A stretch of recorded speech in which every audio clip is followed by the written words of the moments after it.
پاکستان اور بھارت کے D G M Os کا پہلا رابطہ، ہاٹ لائن پر بات چیت کا پہلا راؤنڈ مکمل۔ ذرائع کے مطابق پاکستان اور بھارت کا جنگ بندی جاری رکھنے پر اتفاق۔ D G military operations major general Kashif Abdullah اور لیفٹیننٹ جنرل راجیو گھائے کے درمیان ہاٹ لائن پر گفتگو ہوئی۔ دونوں افواج کے درمیان کوئی فائرنگ نہیں ہوگی، شہری آبادیوں کو نشانہ نہیں بنایا جائے گا۔ پاکستان اور بھارتی افواج کی جانب سے ڈرونز کے ذریعے کوئی در اندازی نہیں کی جائے گی۔ پاکستان اور بھارت کے درمیان 10 مئی کو امریکی ثالثی میں سیز فائر ہوا تھا۔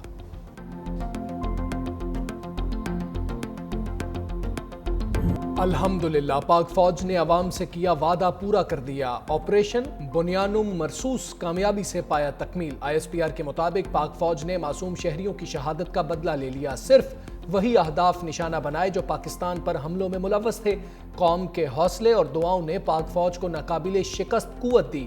نوجوان سائبر محاذ کے سپاہی بن کر دشمن کے جھوٹ کا مقابلہ کرتے رہے۔ پاکستانی میڈیا بھارتی پروپیگنڈے کے خلاف سیسا پلائی دیوار بنا رہا۔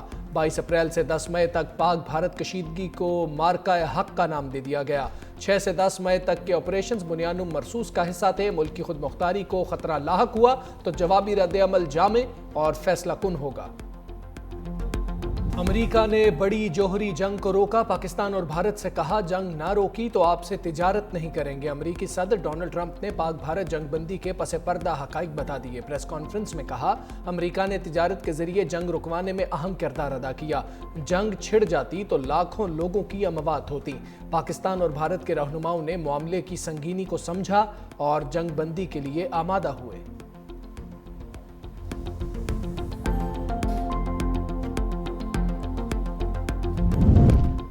دشمن کے ناپاک عزائم افواج پاکستان کے عزم کو متزلزل نہیں کر سکتے۔ مارکہ حق پاکستانی عسکری تاریخ کا درخشاں باب ہے۔ Army chief general Asim Munir پرعزم۔ سی ایم ایچ راولپنڈی کا دورہ، آپریشن بنیانم مرصوص کے زخمیوں سے فردن ملاقات۔ بہادری کو سراہا، بولے قوم اپنے سپاہیوں اور شہریوں کی قربانیوں پر فخر کرتی ہے۔ قوم اور افواج کا اتحاد ملکی سلامتی کی مضبوط بنیاد ہے۔ قوم اپنی مسلح افواج کے شانہ بشانہ کھڑی ہے۔ آپریشن بنیانم مرصوص کی کامیابی۔ وزیر اعظم کا ہر سال 10 مئی کو یوم مارکہ حق منانے کا اعلان۔ مارکہ حق میں شہید شہریوں کو 1 کروڑ روپے اور زخمی کو 10 سے 20 لاکھ روپے دیے جائیں گے۔ پاک فوج کے شہداء کے ورثاء کو رینک کے حساب سے 1 کروڑ روپے سے 1 کروڑ 80 لاکھ روپے ملیں گے۔ پاک فوج کے شہداء کے ورثاء کو گھر کی سہولت کے لیے رینک کے حساب سے 1 کروڑ 90 لاکھ سے 4 کروڑ 20 لاکھ روپے دیے جائیں گے۔ پاک افواج کے شہداء کے ریٹائرمنٹ کی تاریخ تک ان کی مکمل تنخواہ بما الاؤنسز جاری رہیں گی۔ پاک افواج کے زخمی ہونے والوں کو 20 سے 50 لاکھ روپے فی کس دیے جائیں گے۔ بھارتی حملوں میں گھروں اور شہید مساجد کی تعمیر کا بھی اعلان۔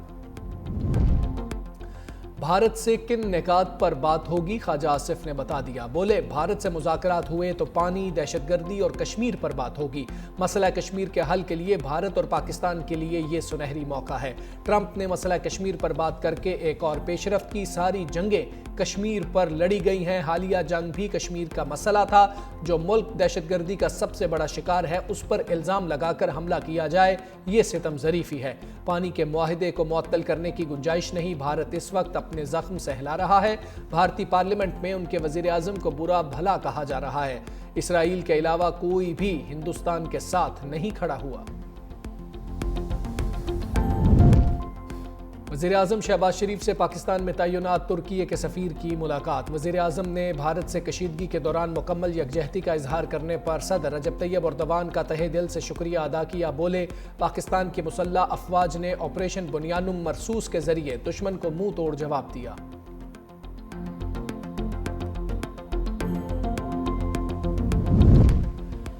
وزیر خارجہ سفارتی محاذ پر متحرک۔ نائب وزیر اعظم سے سعودی سفیر نواف بن سعید کی ملاقات۔ بھارت سے سیز فائر کے بعد کی صورتحال پر گفتگو۔ اسحاق ڈار سے برطانوی سیکرٹری خارجہ کا بھی ٹیلی فونک رابطہ۔ ڈیوڈ لیمی نے خطے میں امن کے لیے پاکستان کی کوششوں کو سراہا۔ نائب وزیر اعظم سے آسٹریلوی وزیر خارجہ کا بھی ٹیلی فونک رابطہ۔ اسحاق ڈار نے کہا UN چارٹر کے مطابق اپنا دفاعی حق استعمال کیا۔ آسٹریلوی وزیر خارجہ کا معصوم شہریوں کے جانی ضیاع سمیت جعفر ایکسپریس حملے پر دکھ کا اظہار۔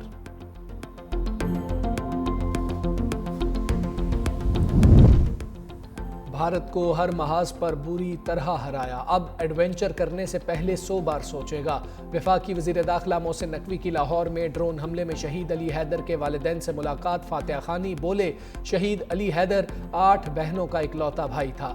بھارت سے کامیابی شہیدوں کے خون سے ملی ہے، آنے والے دنوں میں ڈیجیٹل یا سائبر پروپیگنڈا کرنے والوں کے بارے ایکشن واضح ہو جائے گا۔ وفاقی وزیر صحت مصطفیٰ کمال کا ڈسٹرکٹ ہسپتال کوٹلی کا دورہ، بھارت کی بلا اشتعال فائرنگ سے زخمی شہریوں کی عیادت، کہا حکومت زخمیوں اور شہیدوں کے لواحقین کی ہر ممکن مدد کرے گی۔ آپریشن بنیانو مرسوس، بھارتی وزیر اعظم پر کپ کپی طاری، دوران خطاب ہاتھ کانپتے رہے، نریندر مودی کے چہرے پر خوف اور مایوسی واضح نظر آئی۔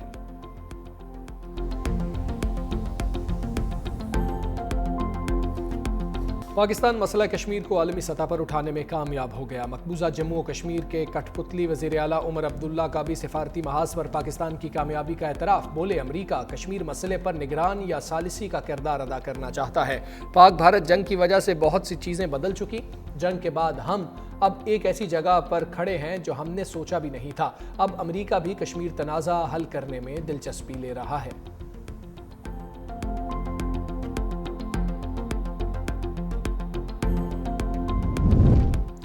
رافیل اور S-400 کی تباہی مودی پر بھاری، راج سنگھاسن ڈولنے لگا۔ آپریشن سندور کی ناکامی پر مودی کی اتحادی جماعت شیو سینا ناراض، مودی سے وزارت عظمیٰ چھوڑنے کا کہہ دیا۔ وزیر داخلہ امت شاہ سے بھی استعفے کا مطالبہ، رہنماؤں نے کہا مودی نے دہلی اور گجرات کے ارب پتیوں کی جائیدادوں کو پاکستانی میزائلوں سے بچانے کے لیے امریکہ کے پاؤں پکڑے۔ کانگریس کا پہلگام واقعے اور جنگ بندی پر پارلیمنٹ کا خصوصی اجلاس بلانے کا مطالبہ، راہل گاندھی نے بھارتی وزیر اعظم کو لکھے خط میں پوچھا امریکہ نے اچانک جنگ بندی کیسے کروا دی؟ مسئلہ کشمیر پر تیسرے غیر جانبدار ملک میں مذاکرات ہونے کی بات کیسے ہوئی؟ تیسرا فریق بھارت کو مذاکرات کا حکم کیسے دے سکتا ہے؟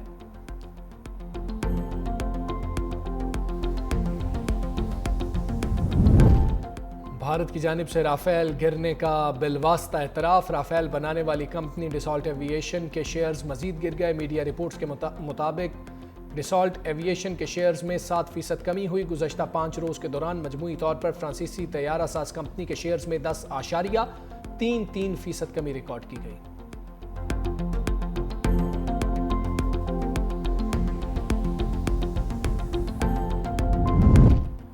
مودی جی اب پاکستان کے ساتھ پنگا لینے کا سوچنا بھی مت۔ بھارت کی اپوزیشن جماعت کانگریس کے رہنما ششی تھرور کا مودی سرکار کو مفت مشورہ۔ بھارت کے سابق وزیر خارجہ نے پاک فوج کی طاقت کو تسلیم کرتے ہوئے کہا پاکستان کے پاس جدید ترین ہتھیار ہیں، مودی حکومت مزید کسی بھی مہم جوئی سے باز رہنا چاہیے۔ سابق بھارتی جنرل بھی پاک فوج کی صلاحیتوں کو مان گئے۔ بھارت کے سابق لیفٹیننٹ جنرل PR شنکر بولے جنگی ساز و سامان کا شاید اتنا اچھا استعمال چینی خود نہ کرتے جتنا پاک فوج نے کر دیا۔ عالمی نشریاتی ادارے DW نے بھارتی گمراہ کن پروپیگنڈا اور فیک نیوز کو بے نقاب کر دیا۔ بھارتی اکاؤنٹ سے سیالکوٹ پر حملے کی شیئر کی گئی ویڈیوز کو فیکٹ چیک کے ساتھ جھوٹا ثابت کر دیا۔ ویڈیو 1 ماہ پرانی اور ممبئی میں گیس سلنڈر کے ہونے والے دھماکے کی تھی۔ بھارتی اکاؤنٹ سے DG ISPR کی AI سے بنائی گئی فیک ویڈیو بھی شیئر کر دی گئی۔ ترجمان پاک فوج کے ادا کیے گئے الفاظ کو AI کی مدد سے بدلا گیا۔ بھارتی اکاؤنٹ سے امریکی صدر ٹرمپ کی بھارتی جارحیت کی حمایت میں ویڈیو بھی شیئر کی گئی تھی۔ وزیر اعلیٰ پنجاب مریم نواز کا CMH لاہور کا دورہ، بھارتی جارحیت کے دوران زخمی افسران اور جوانوں سے ملاقات، جلد صحتیابی کے لیے دعا۔ وزیر اعلیٰ نے غازی افسروں اور جوانوں کے ہمت و حوصلہ کو سراہا۔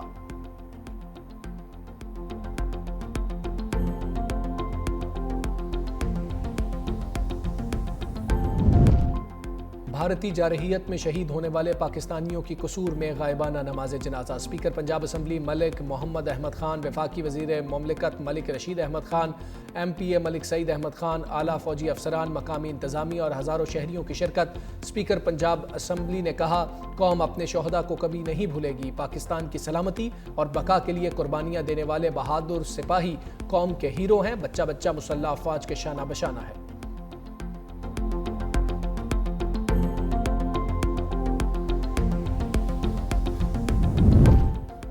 بانی پی ٹی آئی کی جنید اکبر کو پبلک اکاؤنٹس کمیٹی کی چیئرمین شپ چھوڑنے کی ہدایت۔ علیمہ خان نے بانی پی ٹی آئی کا تحریری پیغام پارٹی قیادت کو پہنچایا۔ علیمہ خان نے بانی پی ٹی آئی کا تحریری حکم پارٹی چیئرمین بیرسٹر گوہر اور سیکرٹری جنرل سلمان اکرم راجہ کے حوالے کیا۔ ذرائع کے مطابق بانی کی جنید اکبر کو پارٹی عہدے پر مکمل توجہ دینے کی ہدایت۔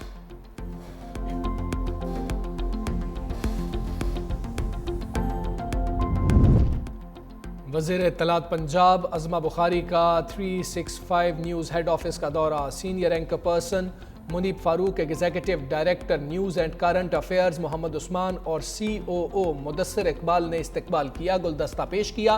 عظمہ بخاری کا 365 نیوز اور ڈیلی ٹائمز کے مختلف شعبہ جات کا دورہ، نیک تمناؤں کا اظہار۔